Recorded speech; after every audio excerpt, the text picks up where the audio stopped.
Hey everyone, this is Ramon Vela, and this is another episode of the story of a brand. Like always, we have an amazing guest and brand that we're going to feature on today's show. But before we do, welcome back everyone. This is Ramon Vela, and I have an amazing show for you today. I have with me Darren Litt, who is the CEO and founder of Hiya Health. Welcome to the show. Thank you. Happy to be here. Well, I appreciate you making time. I love to have founders, but I also realize that you're running a business, so you're busy. And I appreciate you making a little bit of time for me and my listeners to get to know the brand, get to understand what you do and why you do what you do and why it matters and why we should take a look at the brand. So let's start off with my favorite question, which is a question of gratitude.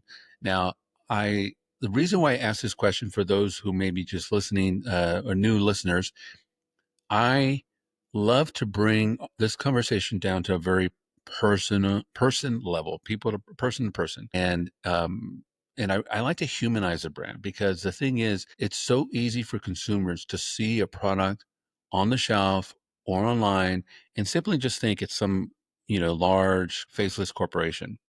However, you know, there are people who really care deeply about the product quality, who work behind the brand, who bleed and sweat and tear over the brand. And I want you, the listener, to know. And it's a great way to get to know who the people are behind the brand. And that's one of the reasons why I asked this question of gratitude. Plus, there's a lot of challenges when running a business. And I always think it's a great way to start a discussion about the journey of the brand and the entrepreneurial journey by understanding and starting with gratitude. So, with that said, Darren, if you don't mind, can you share a moment or a memory when someone did something for you that just made you feel grateful because it meant that they believed in you, your vision, or your potential? Of course. What's interesting about my answer is my family is connected to my company. And so I'm grateful for my two daughters. As you know, and as we'll talk about, we're a kids company. So when I was first getting started, I had the perfect audience, my two daughters. So I asked my kids a million questions. What do you think of this packaging? What about these stickers? And most of all, my kids became little taste testers. And I remember the first time I got some vitamins to taste test. And we'll talk about this later, but when you get an initial round, it's almost never what you want. And I gave them to my kids, and my girls, they didn't taste the best because it's the first round, but they love playing along. They love being involved in the process. They ask to stay involved. And when you're a dad and when you're a founder, that's what keeps you going. So I'm grateful for the two of them and how they're so impactful in my life and the journey of Haya. Wow, I love that. And I will say, I may have already shared this with you in our pre-interview, but I do try products every now and then. And when I do, I always let my daughter, she's in her teens, and I always let her try the products as well. She's into healthy living as well. But what I love about, teens, kids, is they are very honest usually with their opinion. Like they don't hide it very well, right? Like if when they like something, when they don't like it. When they love it, you can see it in their face, you can see it in their voice and everything else. I could tell many times when my daughter, sometimes I bring home bars or whatnot, and I know really when she likes it because she will say, like, I want to eat healthy, but it's got to taste good, and I'm not going to eat it if it's not. And usually the products that she really likes, like, they're gone very quickly. Like, she starts using them, and then I have to hide them because I like to use them during the interview sometimes. But yeah, I love doing that. And like I said, the kids, I think, are great testers. Even for a lot of other products, they're great testers because, again, they do not hold back. But with that said, you know, it's great to have people in your corner. And one of the things I love about asking this question is that founders kind of get to share who it is in their corner that really motivates them, helps them, gets them through, these moments of challenge and difficulties. And it's always just great to kind of look back. So thank you so much for sharing that. Um, so you kind of described a little bit of the company to us, and I am wondering if you don't mind giving us a sort of a high level overview. I mean, we're going to really get into details in a bit, but a high level overview, just so the audience understands what it is that you provide. And then from there, let's take a step back and let's understand what was that moment, what was that idea that you had and that motivated you to start? Sure. So, Hiya, we're a kids wellness brand. We're 100% focused on kids, and we're dedicated to reimagining kids' health. And I think it's important, as you said, to talk about the genesis of Hiya, because the genesis of Hiya really tells the story of what we became. So when I first had my two kids, right, two daughters, love them.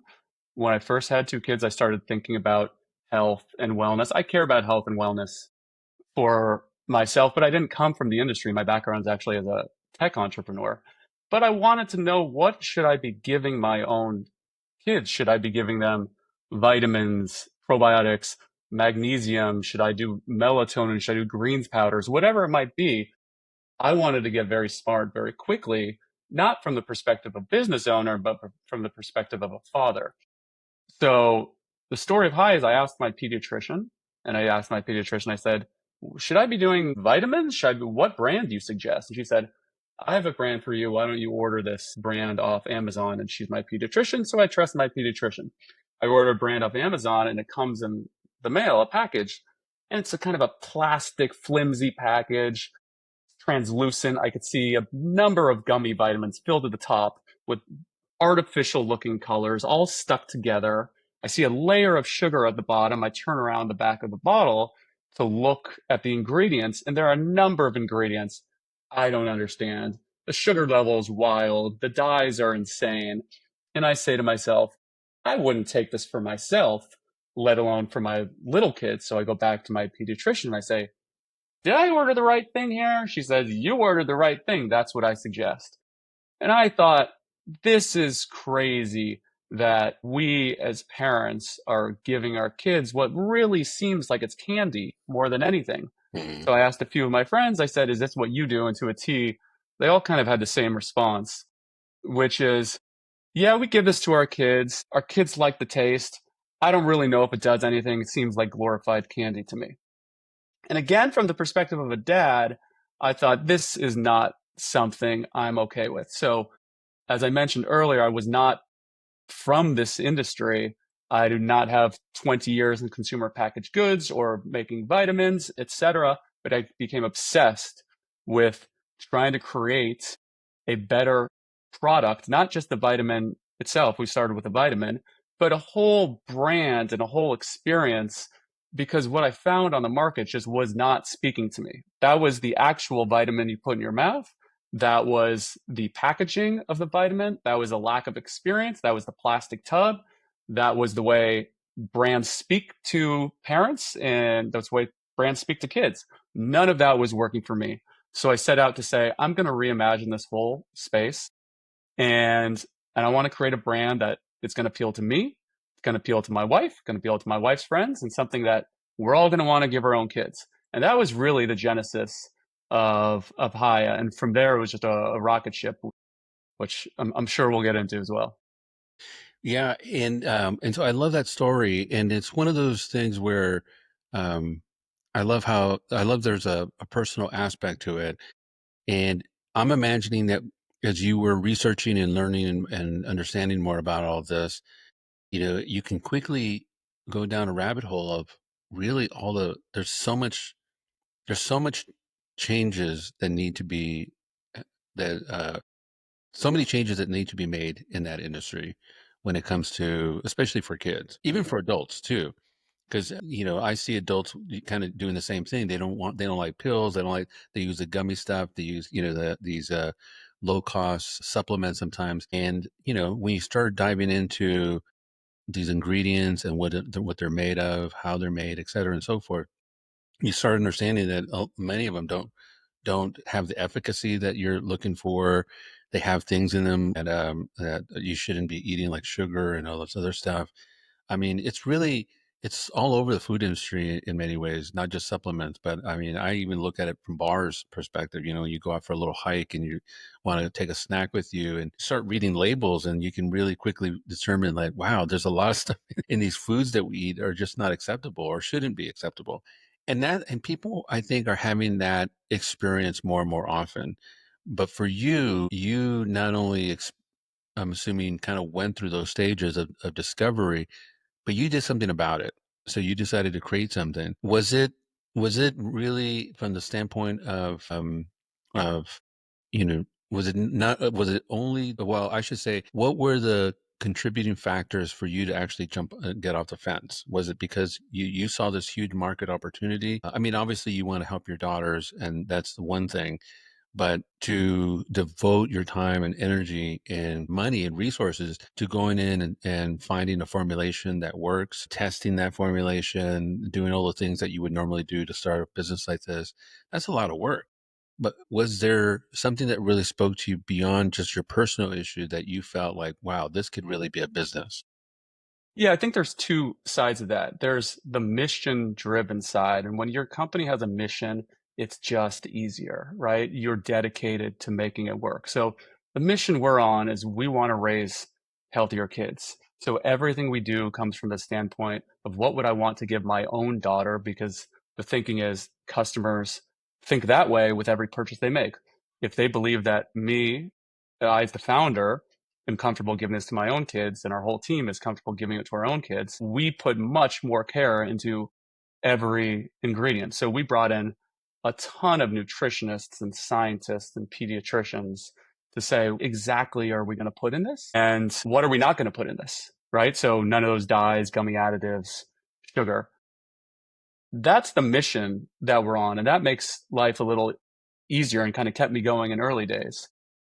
Additionally, I saw the market size as being massive here. When I think of every parent in the world, everybody wants healthier kids. Everybody, right? I can't think of one parent that doesn't want the best for their kids. It's sometimes just difficult. Maybe that's because of money, maybe that's because of access, whatever it may be. They want the best for their kids. It's sometimes difficult. So we have a very big market size here, and we have there's just a ton of opportunity when it comes to, the supplement industry and cleaning up the supplement industry. It's an industry where people tend to buy again and again, kind of repeat purchases, which just helps from a business standpoint. So I really think I was kind of marrying both sides, which is I want to do something that I feel like is making a difference and helping kids. And I think this business is going to work because the size of the market, the repeatability, I think we're doing stuff in a very different way. And there's a lot of Me Too products on the market. If you think about, without mentioning names of brands, there's some famous brands from the 1980s that probably represent, you know, that first wave of kids' vitamins. And then we moved into kind of this gummy, sugary dye revolution. And there has not been a lot of movements in this space in the last, X number of years. It's wild. So I said, well, what can we do? What can we do? How do we really imagine this space? And again, that's not just the actual ingredients, but that's literally the whole packaging. So when you buy from us, you get a starter kit, and that starter kit comes with a really cool looking, bright colored bottle. We send it with stickers. You'd spend 10, 15 minutes decorating and personalizing that bottle with your kids. And what does that do? That provides like an emotional connection to our brand from day one. You spend some time making something with your kids, you feel a connection there. Similar mentality to if your child makes a little art project, it takes 2 minutes, they draw, you know, make a drawing on a piece of paper. It's not the best drawing in the world, but you feel a little, it's tough throwing it right away. And so we build that connection, which is helpful for our brand. And then from a parent's perspective, they're immediately building this connection to health, right? And so they're making health fun. We're making health fun not by adding sugar and dyes and gummy. We're making it fun around the ingestible product. So that's just been a focus of ours from day one. How do we create experiences in what's a somewhat commoditized industry? How do we make the best possible product we have, the best brand we have, the best packaging we have? And we really obsess over all of it because, again, I'm a parent first, and we try to do what I think a parent would want. I love that example that you gave. It actually reminds me of another brand that really stands out to me. And you guys are doing kind of very similar things in the sense that you're, and this is applies to a lot of mission-based brands, but I think others can use it too, other brand owners. you're taking your mission, and because of the marketing and your education, et cetera, the parent knows sees what they're getting, and that presumably that's why they're buying the product, and they want healthy supplements that work for their children, and so that's part of it. But they're joining you because of that mission. But a brand like yours, and like the one that I'm thinking of, you're taking it one step further. You're not just passive having them. I mean, it's not a passive thing to do to buy, but you're taking it one step further, and that you're enveloping them in the mission by having them take further action around the mission, which is to customize the bottle, to have that experience with your kids, to have that discussion while they're doing it, and so forth. It's not just buying something that is going to be, that you hope, or hope it's going to be healthy for your kids, but you're actually taking them, you're having them take an additional action to further cement that that brand message, that brand mission. Yeah, it's almost like you're incorporating them into the branding.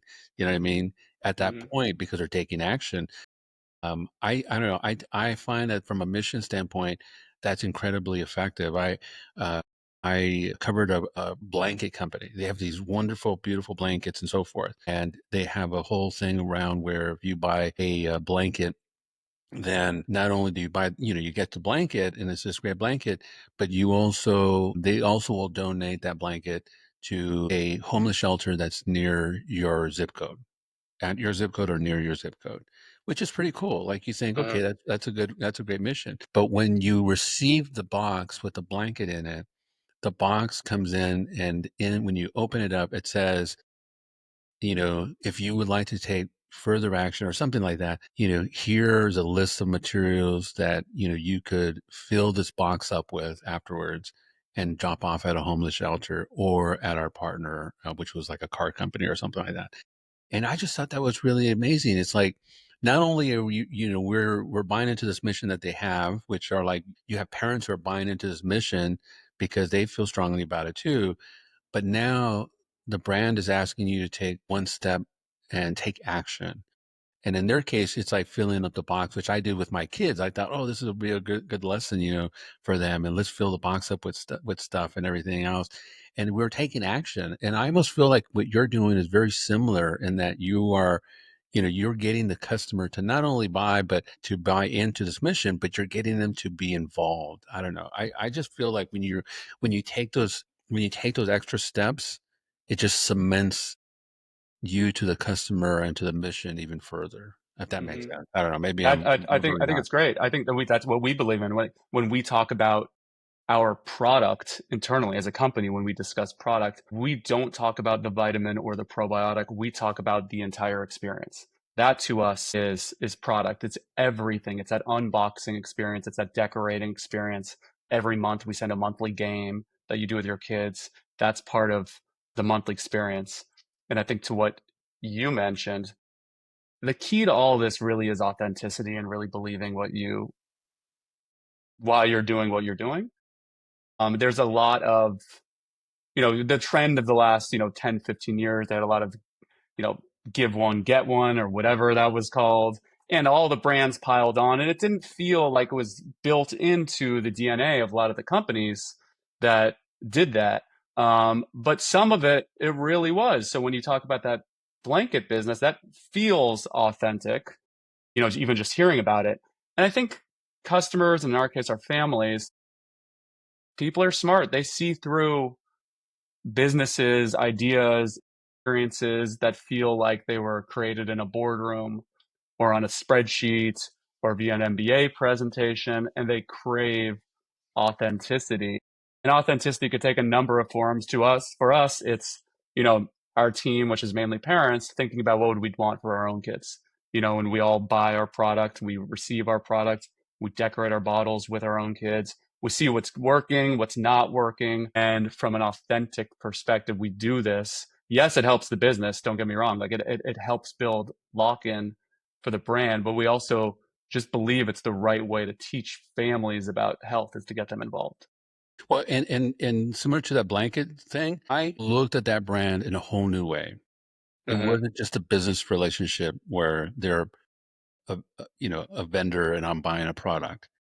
And I think that parents who, want to be active participants in their children's lives and their health lives and so forth, you're giving them an opportunity to share a moment with their kids. And just that one little thing that Hmm.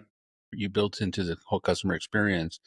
And that, I think, from a parent standpoint, just like that blanket company, I had a moment with my kids when I did this. Like it made me feel better. It made me feel like an active participant in all of this, and it made me look at the blanket company much differently. The way that I kind of feel like maybe parents who this is a whole experience. So I mean, I'm just assuming correct me if I'm wrong, but they order the product, they get the product, they tell their kids about the product, they spend some moments unboxing it, and then customizing it, putting the stickers on, things like that. It becomes a whole moment that it becomes an experience that then they share with their children. And I'm just saying that I think when you do that and you do it well, and of course not everyone's gonna do have this, but I think a lot of parents will have this, and it'll become a moment similar to the way I had with the blanket company that parents then tell others about, because it becomes more than just like you're just the vitamin company, right? Like you are now helping them create moments for their with their children and with other people. So Yeah. I mean, I know there's a lot more we can talk about, but I'm just saying I'm very impressed by what you're doing. 'Cause Thank, thank you. And I'll just describe something that we did to kind of take it one step further. We realized that that experience is so key to what we do, and that decorating process is so key to what we do. And we want kids to really enjoy kind of and take ownership of their bottle, because if they have ownership of their, you know, this unboxing experience, they're going to want to take their vitamins and probiotics more. So one thing we did recently is we said, well, how do we make it more fun for certain families? And we've started to do really great partnerships with, big, I mean, essentially kind of media brands, where we did a partnership with Barbie, where you have a Barbie bottle. We did a partnership with Hot Wheels. We have a Hot Wheels bottle with stickers. And we just announced a partnership, like a great partnership we're doing with Disney for a number of their properties. And again, Disney is the ultimate when it comes to experiences and kids. So we're a kids focused brand. That's one thing that really stands out for us. We're not an adult brand that's slapped on a kids label. You see that all the time. yeah, Adult brand, and then it'll say kids on it. It's the kids version. We're a kids focused brand. We put kids first. So we're finding other brands and media properties out there that say, hey, Disney, you're kids focused, right? We're kids focused. What can we do together? We think that's just a special way to continue to grow that experience. yeah. Oh, wow, that's fantastic. Yeah. I mean, there's no denying that, that definitely helps. And I think anything that can help with getting kids, a closer connection to health is worth it. And obviously, there's that old marketing saying where what is it? Enter the story, already enter the story going on in the mind of your consumer. And so they're already looking at Disney platform programs, or they're already looking at different programs like that. The Lilo and Stitch thing, I was just watching the trailer the other day. That's going to be amazing. It looks really good.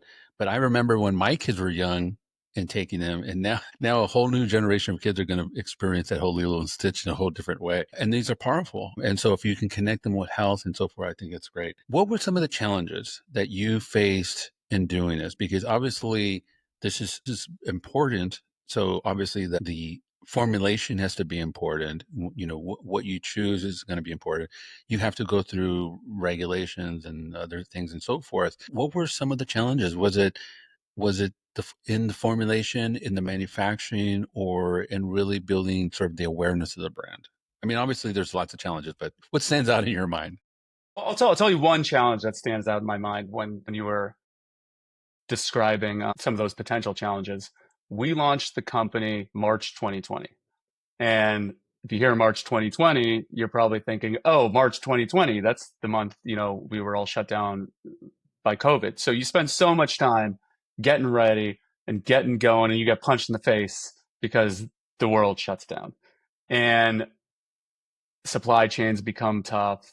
You know, people aren't going out to retail, whatever it might be. We all know the challenges of COVID. So that's hard enough for a mature company to deal with. It's especially hard for a company that is on month one of launching, trying to get punched in the face and deal with, are your containers going to arrive? Your ingredients going to make it? Are people even going to buy? Are they going to have disposable income? Whatever it might be.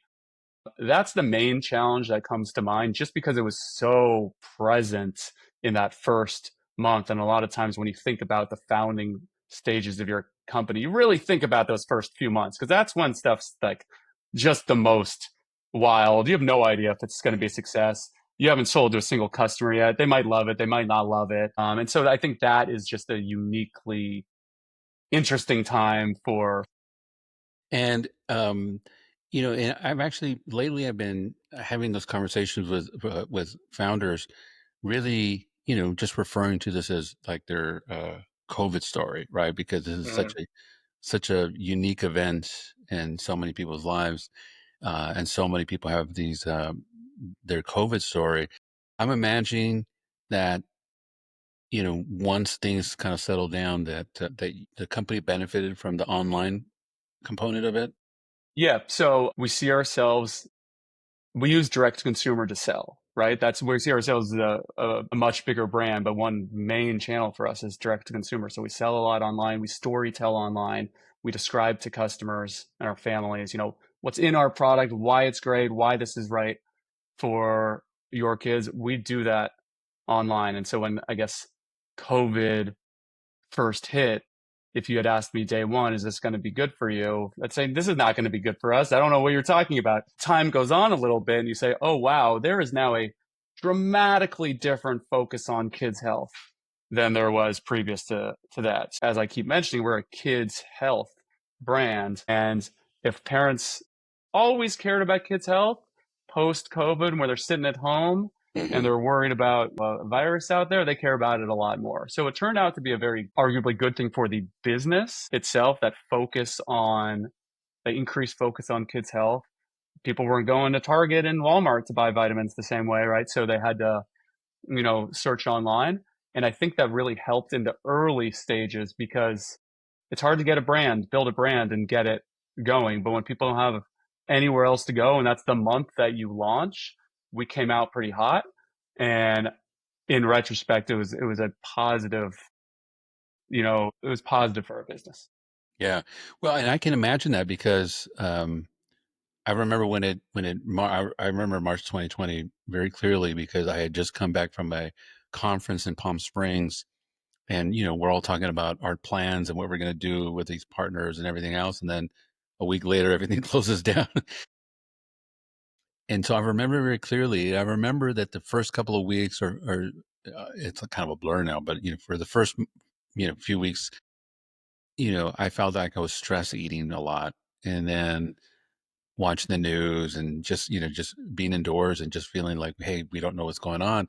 But then after a little while, I realized like, okay, I better start eating healthy again. I better start working out again. I better, this is, we're just stuck here. Let's just accept it and so forth. And I think that a lot of people as time went on started realizing like immune health is so important. Like let's do any, and I know for me, that's what I started doing. I was like trying different products, really just focus on immunity. The last thing I wanted was to get the virus, and eventually it did, but it wasn't so bad. Thank goodness. But yeah, I can see where that can happen as things have obviously tapered off. I think there has been, I don't think it started with COVID, but I think it's probably be pushed along with COVID, is really the trend for people to look at labels, look at nutrition labels, to think about more importantly with the things that are inside their products. At least the consumers that you want, I think. You want people who care about what the ingredients are. There was something you said earlier about, and you didn't want to name companies, and that's fine. I don't want to throw shade on anyone. But I remember as a kid, there was a brand that I remember where now that I think about it, like they were like candy. It was like candy. For sure. And it was, yeah, I just remember as a kid, it was in the 70s and early 80s. It was like It literally was candy now that I think about it. But anyhow, but goodness is that the trend has changed and people care more about what the ingredients are. And I think the pandemic really kind of helped that. So let's talk a little bit about what the ingredients that really stand out. I mean, I don't know if you want to go through every product, but let's talk, if you can, let's talk high level in terms of the philosophy around the formulations. We obsess over our formulations, and we obsess just as much about what we put in as what we leave out. We have a number of different health products. When we first launched, we launched with our kids multivitamin. That was kind of the genesis of the story I told with our pediatrician. So I obsessed. We're going to have every single ingredient in this, in the form and in the amount, we are going to obsess over. And for the first, call a year and a half of the company, we had one product.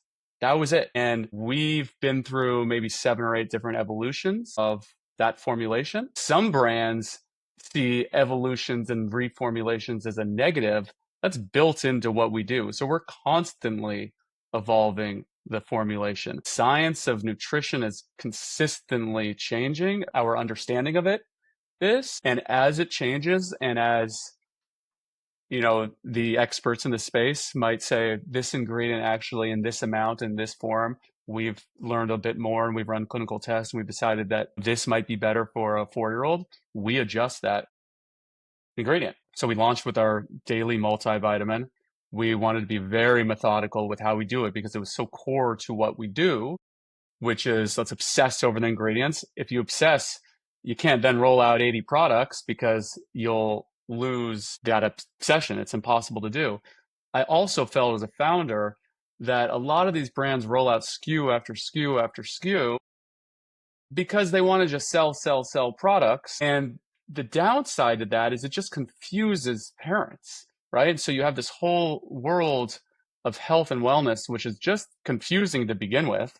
And unless you obsess over the space the way I do, you see vitamin D3 and K2 in this form of choline and this and that. And you say, I don't know what's going on here. Just tell me what to do. So we said, we're going to be along this journey with you. And we're going to tell you what to do. So that's why we worked with a ton of nutritionists and scientists and pediatricians to say, these are the ingredients that's going to go in the multi.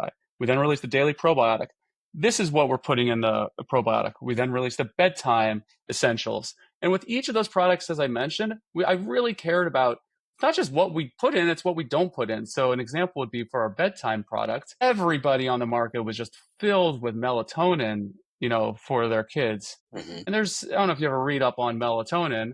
There's a lot of negatives that happen potentially if you're giving melatonin on a daily basis to your 4-year-old. So I said, does that help your kids sleep? Maybe. Are there other ways, more natural ways, natural ingredients to include that have what's potentially fewer downsides? I think there are, right? And so we left out melatonin. And that's just an example of not just what do we put in, but what we leave out. And I think that's why our parents really trust us, because even when you read the back of our labels, I think you just recognize everything. You recognize the terms, you recognize the words. You kind of alluded to people caring more about health and wellness more than ever. You have the Make America Healthy Again movement that's really targeted towards kids. We're riding that, alongside the whole movement. We believe in that. We believe in helping make that next generation healthy. But to wrap up, we just obsess over all the details. Yeah, no, I think, it sounds like you guys are on the right track in terms of the formulation. And I like the idea that, I don't know, and I'm sure it's not a positive, negative, or anything like that. There's advantages, disadvantages, and so forth. And I always just think that if there's an ingredient that, has some negative effects to it and has a lot of positive effects to it, and I don't know. I kind of feel like it's better maybe just to like leave it out until you have time. Yeah. And that's the thing with the melatonin. Like I'm a little, concerned about that as well in terms of the melatonin. I mean, I know And it can be, no shade if anyone does that. If that's what yeah. you want to do, that's great. It's your choice as a parent. There are a lot of advantages to it. It's more, should that be the default? Should that be the default in a kid's sleep product? my view is let's start with ingredients that have the fewest known downsides and work our way back from there. Yeah, no, I agree, and that's exactly what I was getting at. For everyone who wants to take a look at what we're talking about, you can go to hiyahealth.com. That's two words, Hiya, which is HIYA, and then the word health.com. Hiyahealth.com is the website. You can take a look at that and see, and we're gonna talk about that in a sec. So, in terms of the trajectory of the brand and so forth, just to kind of step back for a second again, also in the early days, was the biggest milestone, like I always like to know the win milestone and then the challenges. We just talked about one of the challenges of COVID, and maybe they're the same, but I always like to make sure that we talk also about the wins. Was there a milestone that you can recall where maybe the first, maybe the early ones, where you really felt like, wow, I think this can be a great business. This could be a big business, like in terms of growth, or I don't know. Yeah. I would say I didn't raise outside capital for the business. We essentially bootstrapped the company.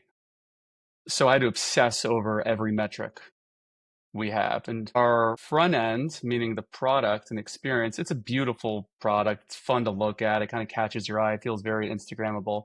On the back end, we're very metrics driven in terms of, well, how do we make sure that the actual math of what we're doing makes sense? So when you talk about wins, we're a monthly service, meaning it's a subscription service.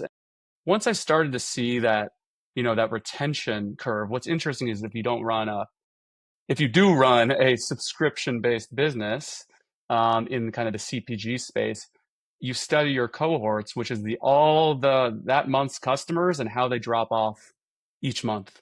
And you study that like crazy, and you're trying to get another 1% out here and 3% there and 4% there. But at the end of the day, every cohort has kind of a similar general curve to it. So I would say once we launched, I could see that curve at 3 months, 6 months, 12 months, and I could see the percentage of customers that were staying with us. And it was best in class. Talked to a ton of investors, business owners, and we were beating everybody. And so that says something for the brand itself. And that's how, and from there, we were able to get millions of families on board. Yeah, I love that. And I'm glad well, it's a D2C company. You have to be really numbers driven, I think. And have you ever gone to the Sub Summit by any chance? I believe some people on our team have presented there. Oh, yeah. I was just curious because I know you guys are big into subscription. I was actually supposed to speak there, not this year, but last year. I couldn't make it. But anyhow, I heard it's really good. So I want to talk about the products right now. However, I have one more entrepreneurial question. Mhm. I am always envious of companies like yours where you can create a business that, you can make money and so forth, but also create a business that has a mission to it, where you are creating products that can truly impact people and really help people. And supplements, obviously, health and wellness is huge. And so I love that combination. Build a business, but also but it's more than just a business because it's also a mission. And Mhm. when you combine those two, I just think it's great. So if there are people out there who feel the same way, and I think a lot of people do, I kind of feel another trend that came out of the pandemic is that people want to really do work that matters and really create companies that matter. If someone's out there listening, another entrepreneur at a much earlier stages than you, is there any advice that you would give them? So there's two sides to kind of running one of these businesses, as you said. There's the mission side, and make sure that you are as mission driven as you can be, because this thing's going to be hard and you're going to be exhausted. And the more that you care, the easier it becomes during those kind of tough times, which are inevitable. But you can't just be mission driven. Like, you need the metrics and the math to work here. And that's kind of common sense. But a lot of people in the CPG space, the consumer packaged goods space, don't obsess over margins and shipping rates and cost of acquisition. And you need all of that to work, right? So it can't just be, oh, hey, I love this mission and we're gonna run through walls for this. that is great. You need the math to make sense. So if you find yourself too much in one of the two camps, I would say make sure you balance yourself out there. Be as mission driven as you can be, but also know your numbers inside and out, because that's what's going to make the actual business itself thrive. Yeah, I love that. And you're absolutely right. I think I've been doing this since 2018, so I've seen the changes occur. People were very growth oriented, growth at all costs, didn't really look at the profitability, didn't really, pay attention as much to the metrics around, unit economics and whatnot. And so there's been definitely a move, a move towards there out of necessity. But I think, you start off that way and you can really build a great company. And I just talked to an owner yesterday about this from a company called Bloom Nation, and he had a lot to say about that too. And that's something that as I mentioned earlier, we bootstrapped the business. I bootstrapped the business. We didn't have a choice, right? This was not, hey, let's go raise $50 million in venture financing and grow at all costs. If we wanted to grow, it's because the numbers worked, right? So we needed the math to work, or the company was not going to work, and that was not easy to do. But within 5 years of our launching as a bootstrap business, we sold majority share back in Christmas to a great company called USANA. We sold for 260 million. And I mean, I don't know of many other companies that have kind of had that rise as like a bootstrapped business. That's not something it's a little lightning in a bottle. We got a little lucky in a sense. I think we're doing a good job. I think people love the brand, and you put all that together. But at its core, you really have to obsess about, the just the business side of it. It's not as fun as, the brand side, but it's important.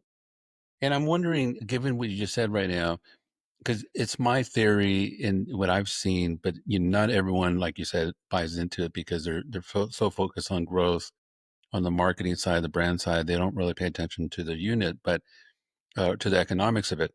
But it's my belief that if you can run a really profitable company, if you can run a profitable company, you can grow it, and you find that formula, that process that works for you, and you obviously pay attention to the brand, that when it comes time to raise capital and or sell a percentage of the company, you are in a much better, you have a much stronger hand.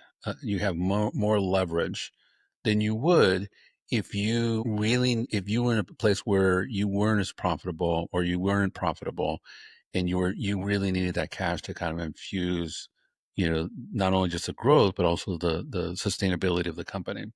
I just think that if you can run it well, and you can, be fortunate too, and so forth, but there's luck involved. If you run it well, you have so much more leverage down the line.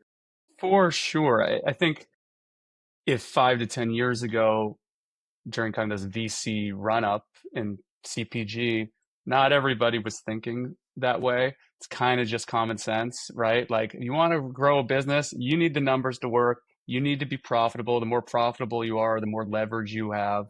If you're not profitable as a business, you've really got to story tell and about why you're not profitable, take on outside investors, which could work, it could not work. But as a founder or an entrepreneur, I think it's great to really be in the driver's seat and maintain optionality. And the ultimate in optionality is when your cash and profitability make sense. Yeah. Um, I came from the enterprise technology market. So when I started working with brands and I saw how they run back in 2000, I think it was like 2016, how a lot of brands ran, I just thought it was like a distorted reality. Like, what are they doing? Like, I had always come from a place where you have to be profitable to run a business. But anyhow, let's talk about the products. So everyone out there, you can go to hiyahealth.com. Let's talk about the website. What are people going to find? And most importantly, for people who are listening to this and really love this conversation about the mission, about the brand, about the experience, where do you want them to start with their journey with the brand? So when it comes to starting with the journey with our brand, it's different for everybody. Our philosophy has been, from a marketing and messaging perspective, we want people to hear about us in all kinds of ways. So we work with a number of health and wellness experts that talk about us on Instagram and TikTok, go on podcasts and sponsor podcasts. We work with a number of pediatricians and health practitioners who we educate people on the product. They talk about us. We're very visual, so maybe a parent sees us, at a friend's house. And for us, we know that the average family takes a few weeks at least to make a purchase decision in this space. So maybe they hear about us on a podcast, they see a doctor talking about us, they ask their pediatrician, and they mention hi. They go to a friend's house and they see a Barbie bottle. And eventually they say, okay, this seems like this makes sense. When it comes to the actual products, it's really up to the families themselves and what products it feels like speaks to them. We put great care into every product, and every product we think fits a very specific need. So the question becomes, well, what is that need that you as a parent are trying to fill? Is it that your kids aren't eating enough vegetables? Got it. We have a greens powder that tastes like chocolate milk. Your kid can't sleep well or is, having trouble winding down. We have a bedtime essentials product. Your kid often gets sick and needs to boost their immunity. We have an immune product. So we have 5 core chewables that are each essentially daily chewables. As I mentioned, we have a greens powder, which is our transition into different format. It's killer for us. People absolutely love it. So again, it's 55 whole food ingredients. You add it to milk, you shake it up. It tastes like chocolate milk. You can almost think like athletic greens for kids. Amazing product. And we recently released a daily hydration product. So again, every product's really filling a specific need, and it's up to customers and families to decide, what's the most important to you. Well, I think the the mix, the things that you have available, I think are hit the mark, I think, for every parent. So you guys have done a really great job of identifying those areas that I think a lot of parents care about. As a parent myself, I've had 3 kids, so I know what it is. And I kind of wish you guys were around when my kids were young, because I remember having a hard time finding a good multivitamin for the kids. But not only just that, but the probiotic component of it. I don't think I ever was able to find anything made for kids on the probiotic unless you were choosing something that was already like one of the, the yogurt type of stuff that you can buy. Um, and so finding a good one was always very difficult. And the other thing too is also the greens. Like I have been eating greens for many, many years, and I would get mine a very, health and wellness centric brand that you get in one of those like those niche stores. My kids hated it, right? It was chalky and everything else, but I ate it because it was, for me, was like it was about the health, not so much how it tasted, but getting them to drink it, it was like nearly impossible. So finding something good like that is really difficult. And so you guys have the kids' daily greens, also the daily immune, the iron, the hydration. The hydration is a big one too, because, you want your kids to stay hydrated. It's really difficult for them to drink water. Like they only remember to drink water when they come in, or sometimes, or like every now and then. And when they do drink, they want to drink sodas or something like that. Or Gatorade or juice boxes. Those are Exactly. like so in terms of, I always think about it from I'm not going to enter a space. We're not going to enter a space if we think the products are fantastic. If we think everything is great, that's not our area to be in. When it comes to kind of this hydration world, kids drink Gatorade or, other sports drinks, I should say, all the time. They drink these juice boxes all the time. They're filled with sugars. A lot of those sports drinks, they don't need to be neon colored like that. Why are they so bright colored? It's probably not that good for you if you have a bright colored sports drink. So we said kids aren't drinking enough water. They're not getting enough electrolytes. They're active as can be. They're relying on sports drinks and juice boxes. What can we do? So that's our most recent products is daily hydration. It's doing very well because again, I think it's really tapping into this obvious point that all parents have these similar issues they're dealing with. This one is my kid just doesn't drink enough water and he runs around all the time. Hmm. Yeah, and that's what I mean. It's like I think you guys have done a great job of identifying those areas that parents are concerned about and care about, but who also find a hard time to find a good product to use. Like a kid's daily probiotic and so forth. When I was, like I said, when my kids were young, it was hard to find some. I mean, the ones that we found weren't necessarily made for kids; they were made for like anybody. And so finding these things I think is pretty cool. And you guys have done a great job of identifying the multivitamin, the probiotic, the bedtime, the iron, the immunity, the greens, the hydration, all of that. And on your website, I also love the education component of it about what the difference is regarding how you guys reimagine the vitamin world and so forth. You guys have charts and you guys can comparison charts. You can see, how others compare, which is actually, I'm looking at it right now, which is actually pretty crazy. I'm looking at the number of sugar other brands have, and I'm not going to name them, but people can go to the website and they can check it out for themselves, hiyahealth.com. But just the amount of sugar in that one section, I mean, it's pretty amazing. You guys have 0 grams, and some of the others have anywhere from 5 to 2 grams, your competitors. So that's pretty cool. You have a lot of really good information. In terms of purchasing, so this is available on hiyahealth.com. Is it available anywhere else? And do you have any plans to get into retail? We're not available anywhere else. We're very interested in expanding Hiya into other areas. We decided to launch on direct to consumer because we think for our brand and our product, storytelling really matters. When you're on a shelf, you could storytell a little bit, but you can only storytell so much.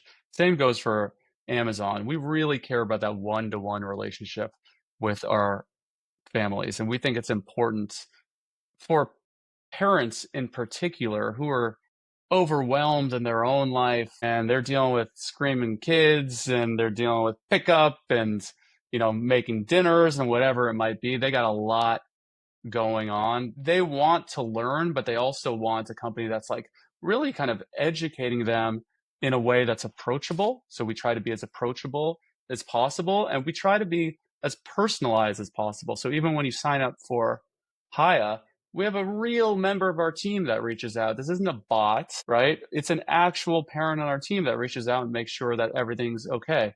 You email us. We have thousands and thousands of interactions every day with customers. You email us, and a parent on our team will get back to you right away. Again, it's not a bot. It's not overly scripted.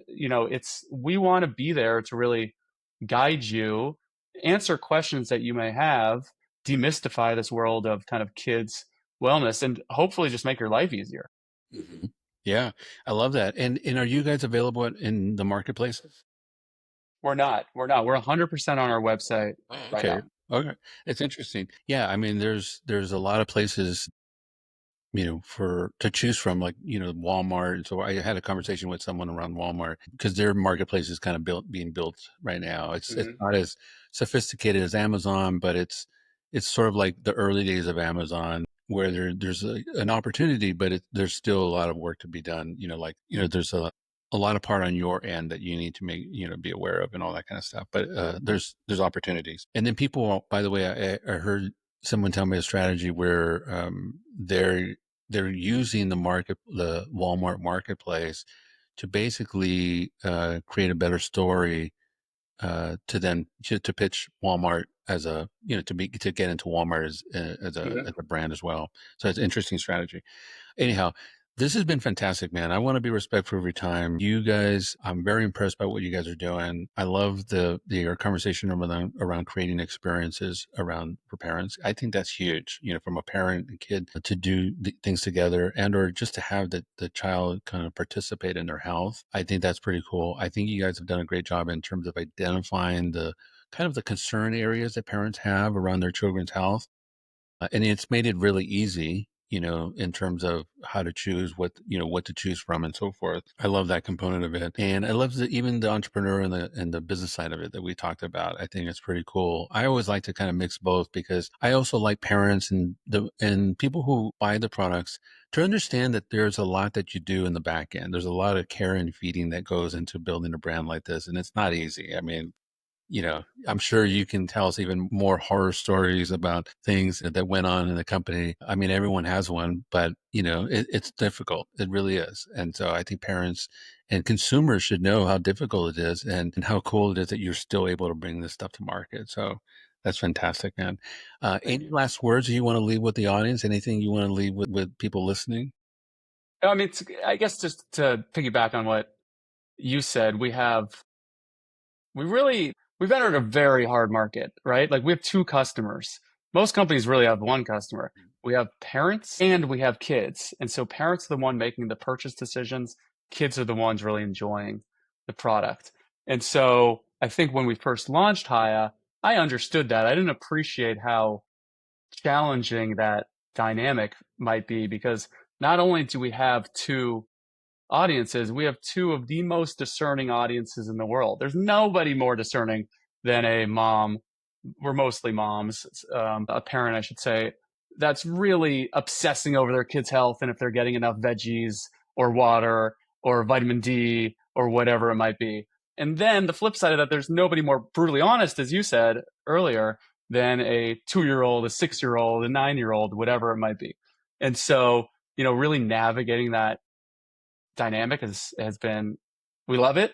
It's what we do every day. It's not the easiest of things to do, but we really love our families. So I think anyone that's kind of like entering this industry, just really know who your customer is because sometimes it's not so obvious, right? It's like if you would have asked us who's the customer, it's the parent, but it's really the kid that's kind of deciding whether or not they're sticking around. So knowing your audience is just is something important to do. Yeah, and I would just say really quick on that, that as a parent, I love what you just said because you can sell me all day long about the efficacy and about the formulation, about the customer experience and all of that. It really just boils down to, will my kid like it and will they want to continue taking it? That is the hardest part for a parent. Is it's kind of going back to that greens example that I told you. I try to get my kids to drink the green stuff and people would just tell me like, oh, just, like get them used to it. They'll like it. I couldn't get them used to it. It was a Mm-hmm. bad experience for them. Even though I was sold on the greens, I loved them. They just couldn't do it. And I think as a parent, you're right. You have two customers, and the most important for the parent is, yes, I want to be educated. I want to know all these things about the product I'm buying for my kids. But the bottom line, will the kids eat it? Will they will they continue eating it or, taking it? That's the key part. And I love that you're thinking about that because that is the hardest part for a parent, right? Like we For want sure. our kids to For do sure. it. So the challenge for us and what I think really has helped us stand out is we said taste is everything. We want our kids to make sure that they like the taste. We understand that, so we obsess over taste. But is there anything else we can be doing separate from adding sugar and dyes to making it more exciting with the actual ingredients? Because there's only so much you can do with ingredients to make something more exciting. So that's why we said, let's make the excitement around the product. Let's not have the excitement be the sugar and the dyes. Let's have it be the bottle. Let's have it be that unboxing. Let's have it be games that we send. So before you even put this into your mouth, you've spent 8 minutes, 10 minutes, 15 minutes as a kid growing that connection to the brand. So you really want to like this. You really want to like this product. And if you're iffy about it for whatever reason, we hope no kids are, but if you are, you're prone to you're kind of bought in Mhm. when you've spent some time with the brand. So we think that's like something we do, which I don't see a lot of companies do. It's a great, our team's been fantastic on it around that idea of let's make it exciting, but don't add the excitement with unhealthy ingredients. Add the excitement around the ingredients. Yeah. I love that. And I think that's a great place to leave it. And I want to be respectful of your time. And we've gone over a little bit, but I appreciate you making time for us. And I love this conversation. So let's make sure that people know where to go again. So if you want to give us the website and your social media or whatever social media channel you want to give, that would be fantastic. So HIYA health.com. You could find us on Instagram. You could find us on TikTok. You could find us everywhere that I think you can guess that you could find us.